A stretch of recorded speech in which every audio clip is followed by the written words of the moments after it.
Bonjour, je vous présente par cette vidéo l'état des travaux du projet Job Matching réalisé par l'équipe Big Data à Imalis Group en partenariat avec l'École Polytechnique de Bucarest. Je commence par vous présenter ce schéma contenant les différents modules du projet. À la phase 1 du projet, nous allons collecter des CV et des jobs qu'on peut trouver sur différents sites internet. À la phase 2, nous allons structurer les données brutes collectées des différents sites pour les stocker dans une base de données. À la phase 3, nous allons traiter les données de la base de données pour associer le bon CV au bon job. Donc, c'est ce que nous appelons le matching, matcher les CV et les offres d'emploi. À la phase 4, nous allons développer l'interface de visualisation de résultats de matching. Dans ma présentation, je saute la phase 1 parce que la collecte de données, c'est une tâche qui tourne sur des serveurs des heures pour aller scraper les différents sites web. Donc là, je vais prendre un échantillon de résultats de la collecte de données, donc un échantillon de CV, un échantillon d'offres d'emploi, et je passe à vous présenter directement l'analyseur sémantique développé à la phase 2. Donc comment ces données, les CV et les jobs sont structurés. Donc, ce sera quoi mon scénario? Je prends des CV, je prends des jobs, un échantillon de chacun, et je vais structurer ces CV et ces jobs, je vais les enregistrer dans la base de données, j'applique le matching dessus et je vous montre ensuite le résultat de matching pour ces échantillons-là. Pour vous donner une idée à quoi ressemble le résultat de collecte de données qui seront donc les données brutes à structurer, pour les CV, ce sont des fichiers XML. Ici, j'ai plusieurs fichiers tels que le fichier porte le nom du CV. Prenons par exemple celui-là. Voilà, donc ici ce CV a été récupéré du Indeed.com. Il y a les informations telles que le nom, un résumé sur le CV, ensuite une liste d'expériences, donc les anciens jobs ou missions que cette personne a déjà fait. Pour chaque expérience, on a le titre, l'entreprise, la date, le lieu et une description bien sûr. Voilà, après il y a certains champs aussi, ici ils ne sont pas remplis comme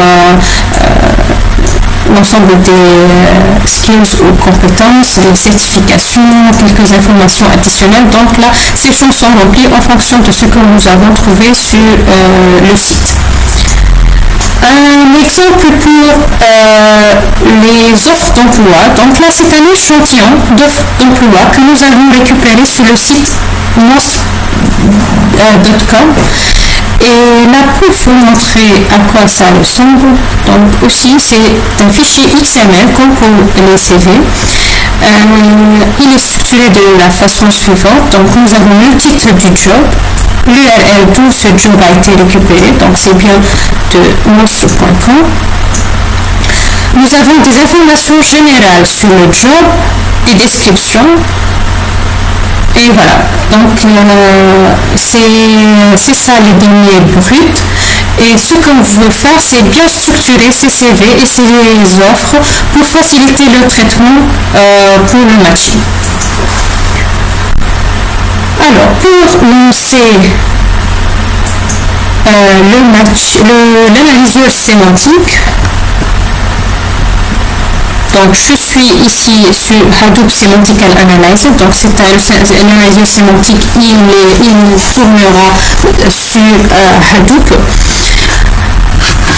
Et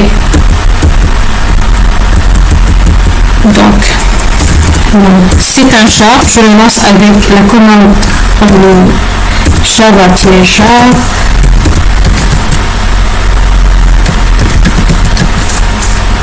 Semantical Analyzer Voilà. Et là, j'ai des options dans l'analyse sémantique. Donc, ça dépend de ce que je veux faire. Ce qui m'intéresse, c'est l'option 4 ici. Process CVs and extract skills and personal data in Neo4j.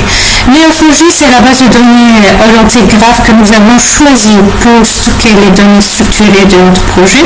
Pourquoi ce choix-là? Parce que les bases de données orientées graph faciliteront dans la suite la réalisation de matching.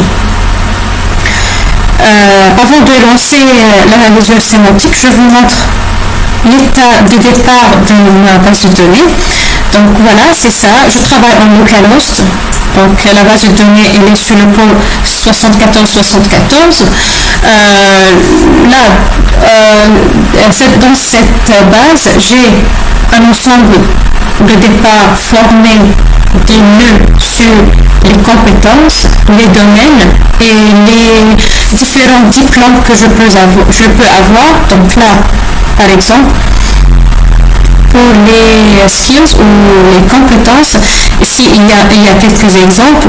Il y a par exemple la compétence en connaissance de langue grecque, la English, la compétence en art, en éducation,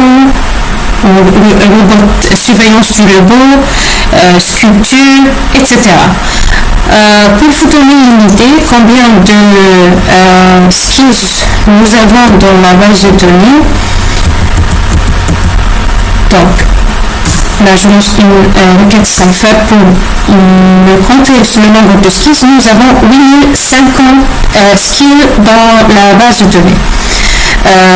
Donc ça c'est ici je montre juste un échantillon. Donc là dans la vue au-dessus, là on a montré juste un échantillon de ces skis qui est limité à 25 parce qu'on ne peut pas afficher là la 50 noms de skis. La même chose donc pour les domaines, les industries, donc domaines, nous avons aussi enregistré tous les domaines qu'on peut avoir. Health services, donc le domaine de santé, l'industrie, l'informatique, voilà, mining, donc education, government. Voilà. En total, nous avons combien de domaines?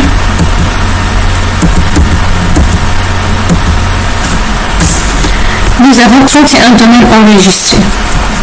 Ensuite, pour l'éducation, donc les différents diplômes qu'on peut avoir, donc doctorat, master,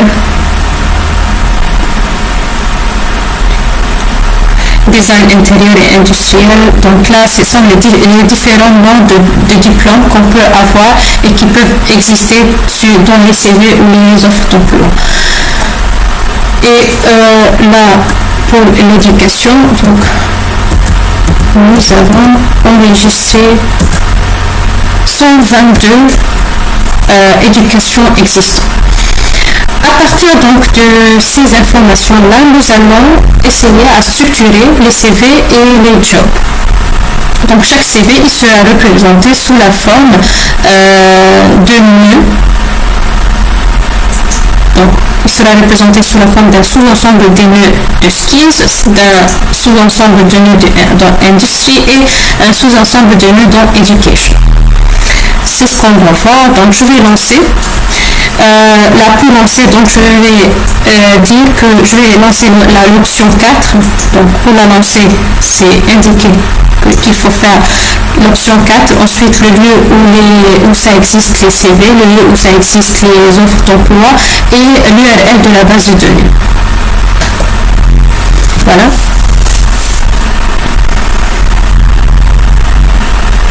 Ici, on attend un peu. L'analyse sémantique, ce qu'il fait, c'est il analyse s'il y a des compétences, donc des skills qui existent dans les CV. qu'il est en train d'analyser. S'il y a des choses qu'il ne connaît pas, qui ne sont pas enregistrées dans la base de données Neo4j, il a une certaine intelligence qui lui permet de dire ça c'est une nouvelle compétence qui est détectée dans ce CV et que je ne la connais pas, donc je l'ajoute dans ma base de données pour que la prochaine fois, si je la trouve dans un autre CV, je la récupère et l'analyse passera plus rapidement. Et ainsi, donc, au fur et à mesure qu'on analyse les CV et les offres d'emploi, nous apprenons plus de termes autour de l'emploi, donc les skills, les industries, l'éducation, et notre base de données s'auto-évolue. Donc cette procédure, elle prend un peu de temps parce qu'on part avec une base qui contient le cycle nécessaire pour le moment, et là ça continue, donc voilà, l'analyse des différents CV.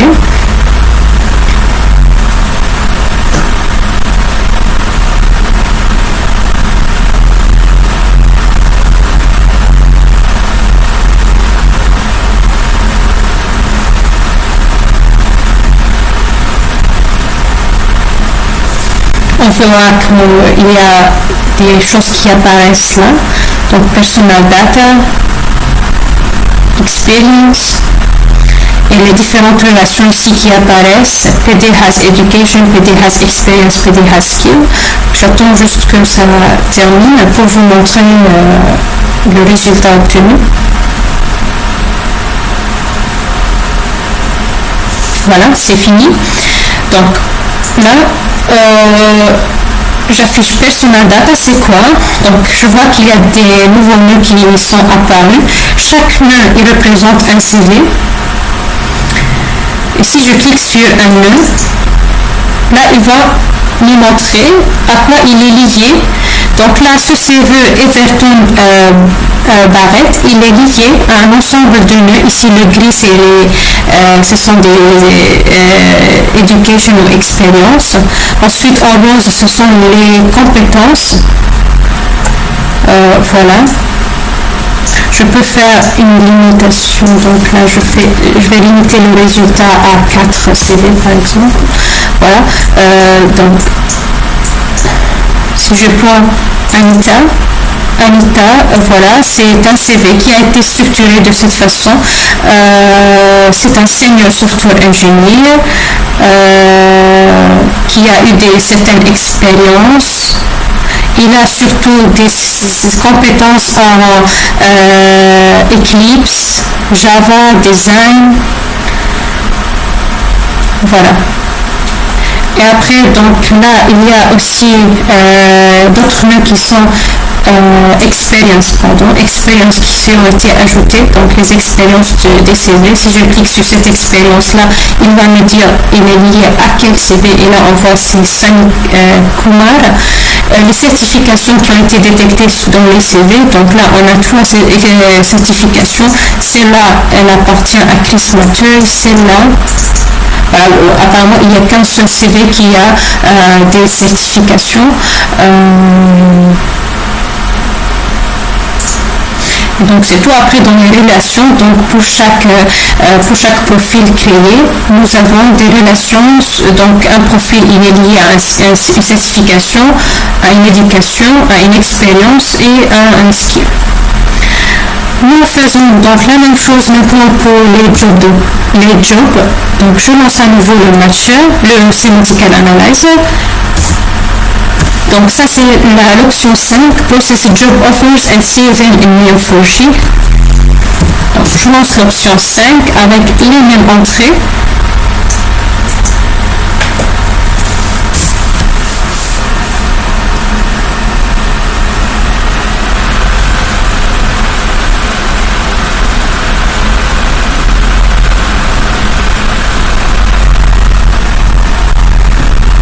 Donc maintenant, l'analyse sémantique est en train d'analyser les différents jobs récupérés du site monstre.fr.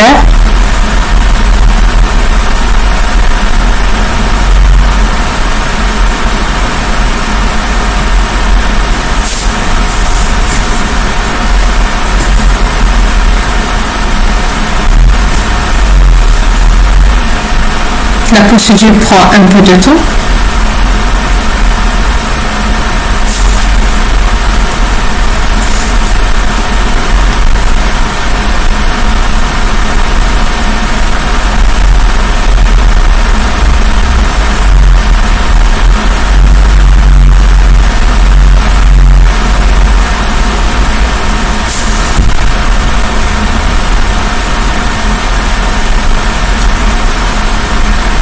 Donc là, nous avons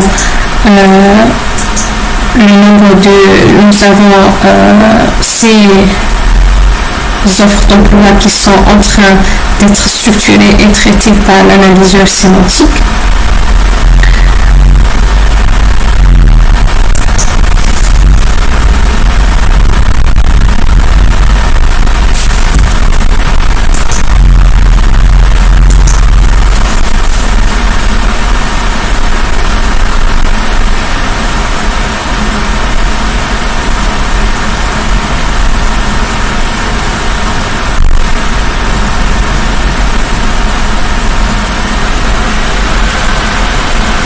Voilà, on attend encore quelques instants et ça se termine.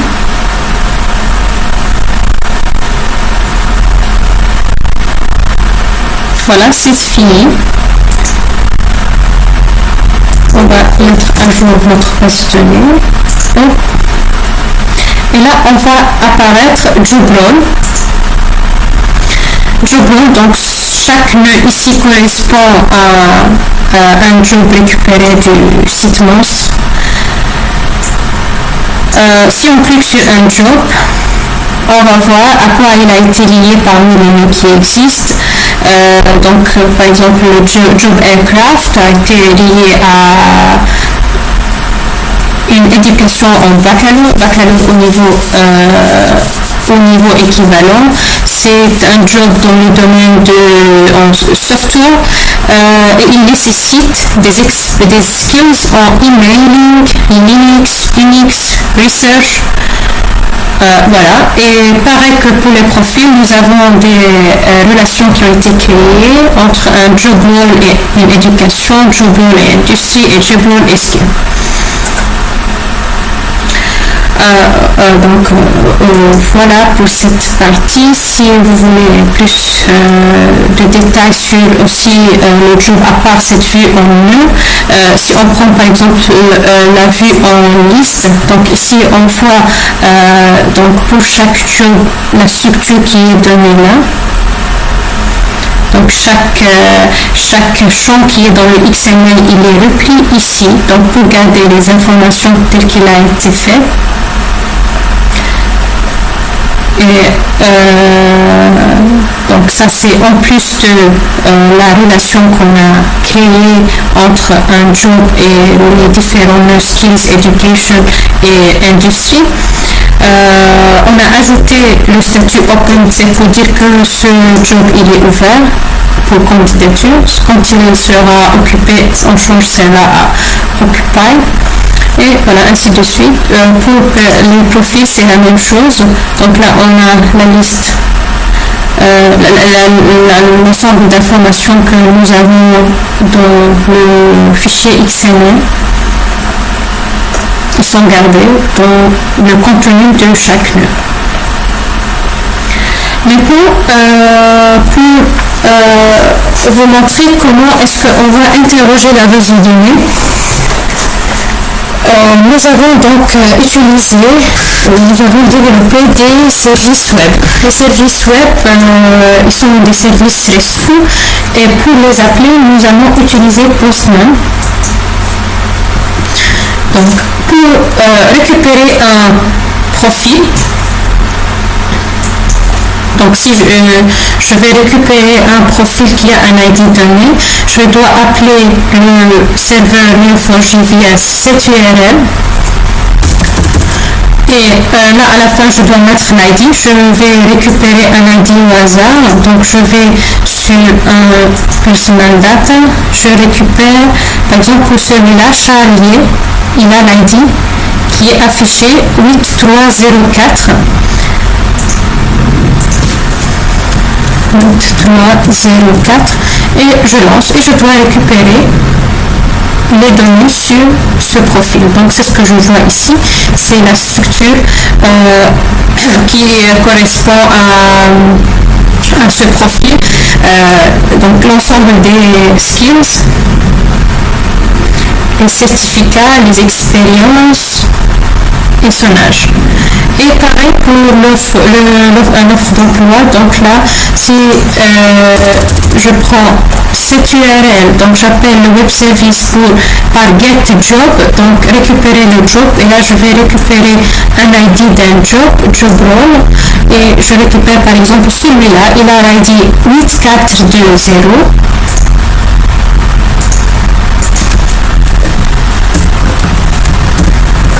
Je lance et voilà, donc le web service il retourne les informations sur ce job. Ensuite, donc maintenant, là j'ai structuré les CV et les offres d'emploi.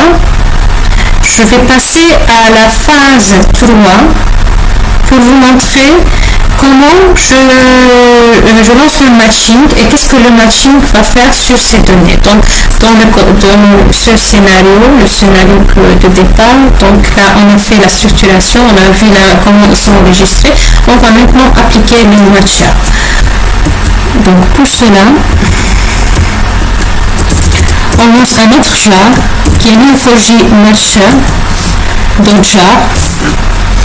Et ici, donc, je n'entre pas dans les détails de ces options qui sont là. Nous allons lancer l'option 8, Matching between jobs and profiles. Donc, je clique option 8 avec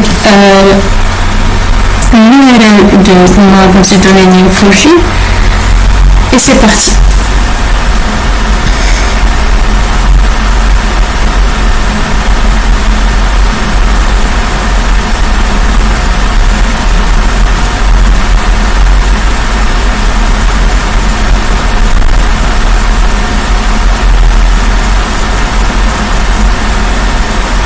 Donc là, le matcher, il cherche les points communs entre les CV et les jobs. Il va trouver ceux qui ont le plus de ressemblance. Donc le job qui nécessite des compétences qui sont dans un CV, il va donc associer ce job à ce CV. Et comme on n'a pas souvent exactement la même chose entre un CV et un job, c'est-à-dire qu'un CV, il n'a pas exactement les mêmes compétences demandées pour un job, mais il a, disons, 9 sur 10. Donc, dans notre algorithme de matching, on associe un pourcentage de matching, comme on va le voir. Donc là, ici, le matcher, il a terminé. On va sur notre base de données.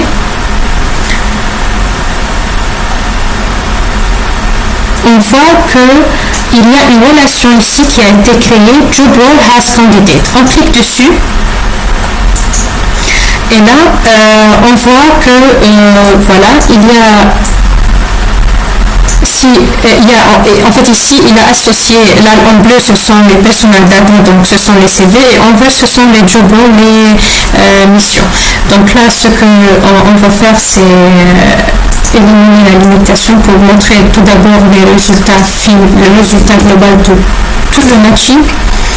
Donc voilà, là il a pour chaque CV en bleu, il y a les associations en vert pour des jobs. Mais ça c'est difficilement visible parce qu'il y a beaucoup de liens entre les deux. On va faire une limitation à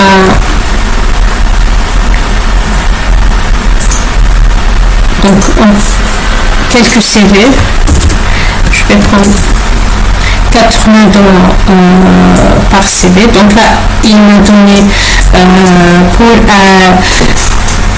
Anita Randa, il y a eu un matching pour 4 jobs.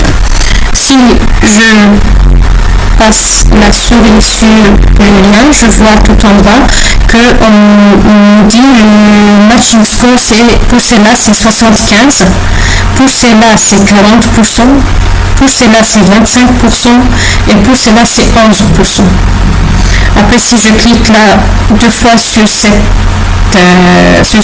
job, il va nous donner s'il y a par exemple d'autres profils qui ont été sélectionnés.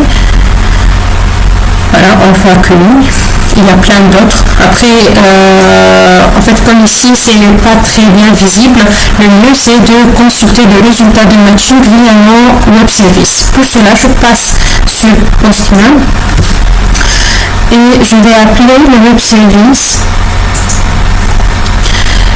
Donc, sur la base de données Neo4j, j'appelle Get Match the Jobs to Profile et je donne l'ID du profil. Donc ici, on va prendre un profil au hasard. Donc prenons celui-là, 8210.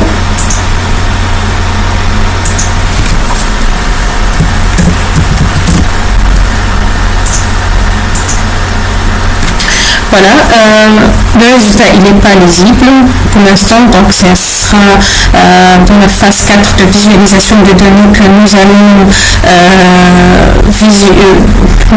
mieux visualiser ces données de matching. Mais là on voit en fait que nous avons tous les jobs avec les détails de chaque job. Là on prend par exemple le dernier, on lui donne un matching score à 66% et on donne les détails de ce job. Pareil pour un job, donc là je vais afficher le résultat de matching pour un job. Si je veux un résultat de matching pour un profil, maintenant si je veux le résultat de matching pour un job, je prends par exemple ce job là qui a l'ID 8420. Donc ce sera un autre web service à appeler. Donc c'est à la place de match the jobs to profile, c'est match the profiles to job. Et donc là on avait dit ce qu'elle a dit, 8420. Donc je mets là 8420 et le service c'est match the profiles to job. Et je lance, et donc là je vois que la liste de matching, il y a l'ID du profil, son nom, location et le matching score toujours. Il y a ensuite un autre profil qui a été matché à 53% et ainsi de suite.